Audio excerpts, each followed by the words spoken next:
Oke, ketemu lagi di Legend. Program informatif seputar tempat, sosok, dan kuliner yang penuh sejarah dan layak kita kulik perjuangannya. Perjalanan gue kali ini mengajak kalian mencari tahu tentang kuliner yang melegenda di kota pahlawan Surabaya. Tapi sebelum gue mulai, klik dulu ya tombol subscribe dan nyalakan loncengnya.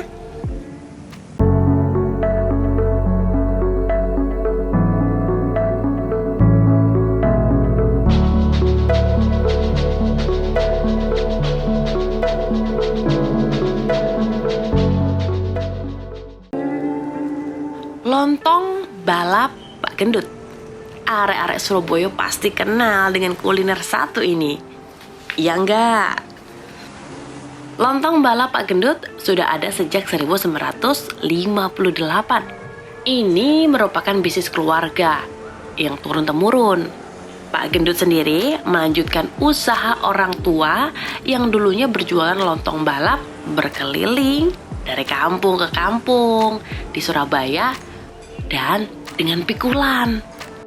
Untuk sejarah dari lontong balap Pak Gendut sendiri diawali di tahun 1958.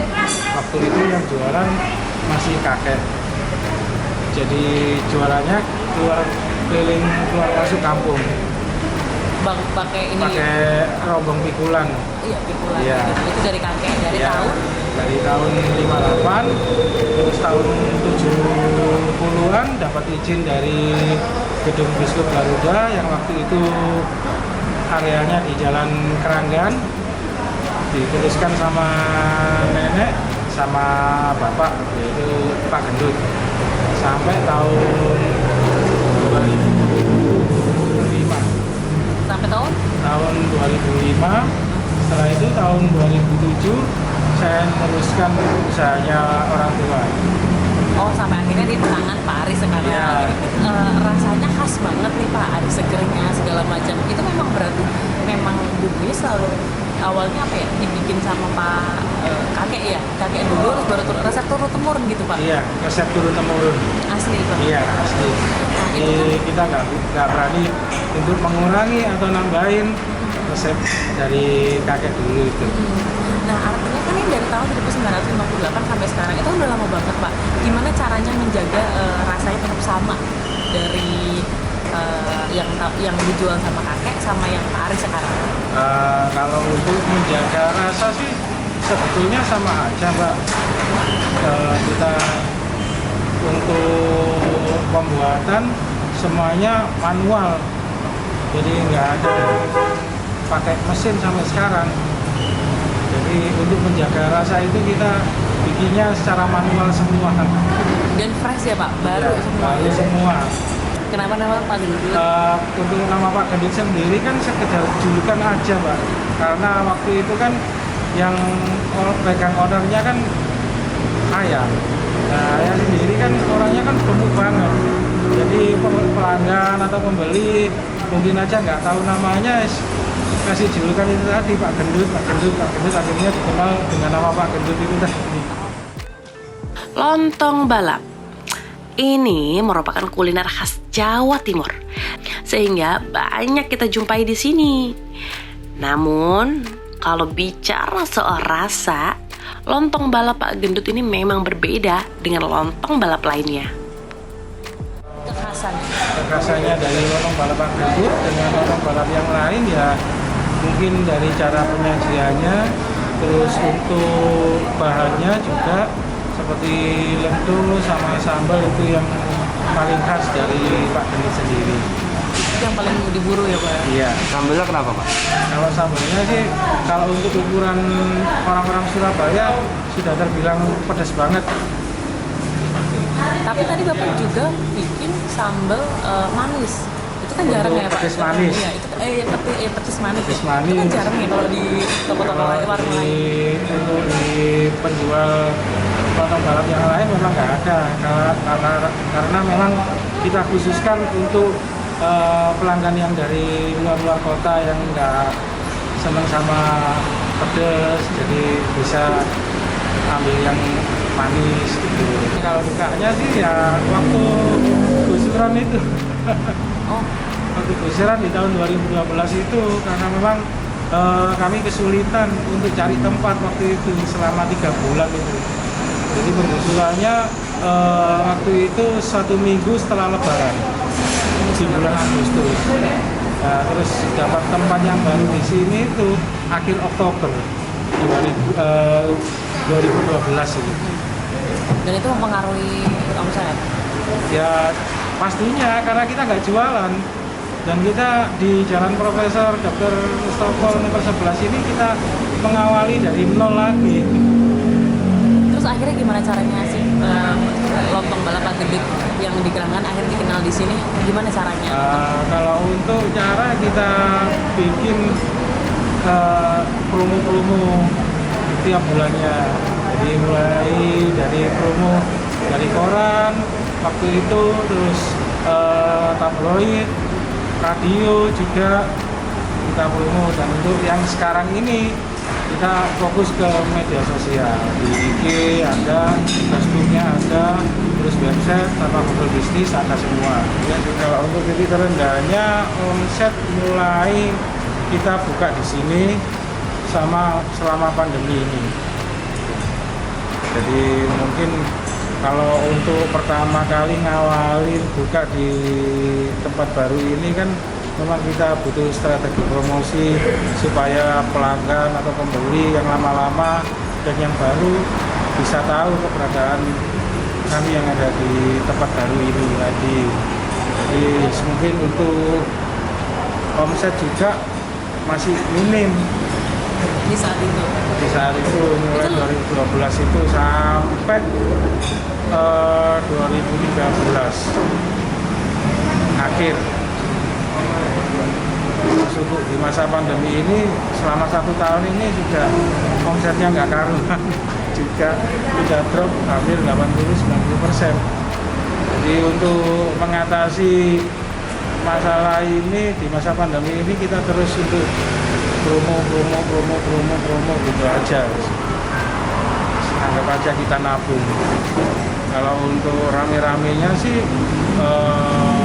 mulai H5 menjelang Lebaran sampai setelah Lebaran selama 2-3 minggu itu aja. Terus di awal Desember sampai setelah tahun baru. Itu sampai berapa Pak peningkatan omset? Peningkatannya bisa sampai 50%. Dalam Pak? Dari Lebaran sama Lebaran. tahun baru itu tadi bisa meningkat sampai 50%. Kalau untuk normal-normalnya sih biasa aja. Kalau untuk titik terendah tiap tahun, meskipun nggak ada masa pandemi, itu di bulan Ramadan pastilah ada turunnya. Ada turunnya. Karena siang memang nggak ada orang. Terus banyak yang puasa juga, omset turun bisa sampai 20-30%. Proses pembuatannya sudah dipersiapkan dari subuh hingga pukul 8 pagi. Sedangkan untuk sate kerangnya, Pak Aris sudah mempersiapkannya setiap 2 hari sekali. Kalau untuk pandemi terakhir-terakhir ini yang susah adalah kacangnya. Untuk bahan lento sama tauge. Karena memang untuk stok di pasar pusat memang nggak ada, kosong semua. Surabaya ya pasti ke sini. Pasti ke sini. Itu alasannya kenapa, Bu? Karena kita udah dari yang Keranggan Oh gitu. udah tahu pasti ke sini. Oh gitu. Sama ini yang terutama yang paling suka. Saya yang pertama Baik. favorit untuk makan di lontong balap karena nyari yang makanan khas Surabaya. Oh gitu. Iya. Kenapa sukanya? Karena apa?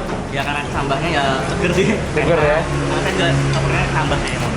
Kalau sate kerang. Sama sate kerangnya enak. Mantap. Oke. Tapi sebetulnya tahu nggak sih ini udah sejarah udah lama gitu? Soto Pak Guntit ini sebelumnya? Tahu. Yang asli Surabaya ini saya. Dari Biskup Garuda dulu kan. Oh gitu. Kalau situ di sana sempat tutup, nah pindah ke sini kan. Oke. Tapi sekarang ada lagi ya di apa namanya di depannya saya pernah makan juga. Tapi lebih dekat di sini saya makanya di Banjar Beli. Baru ini Mas. Baru ini. Terus apa keinginan Bapak untuk mampir ke sini nih Pak? Bapak boleh tahu? Ingin nyoba. Ingin nyoba. Tapi sebetulnya Bapak tahu nggak ini sotonya ini udah lama, udah legend lah ibaratnya. Udah tahu.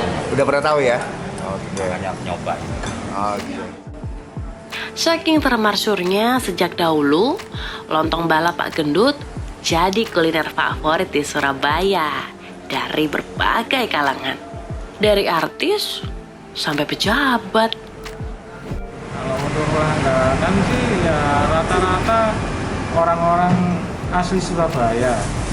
Kalau untuk artisnya sendiri sih seperti Mas Ari Lasso, Mas Biu, terus Mbak Maya itu yang artis-artis asli dari Surabaya itu pasti mampirnya ke lontong balap atau Pak Gendut semua. Kalau Jabat sih yang pernah review di sini itu dari Bupati Tabanan, Bali, Oh, dari Ibu Bali. Ibu Eka Widyastuti. Tapi lebih enak kayak aku campur pakai bumbu petisnya. Yang ini yang pedes ya. Kita coba dulu taruh sini ya. Mau cobain.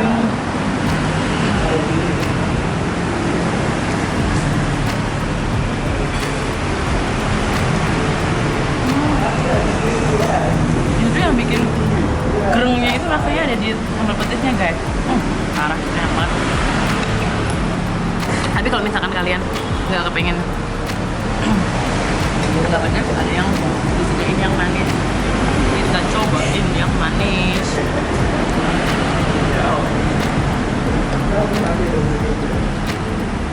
Nah ya. Nah, ini kacang merahnya lendongnya tadi yang katanya ini khasnya ada di sini. Kita cobain. Ini pakai bumbu yang manis ya.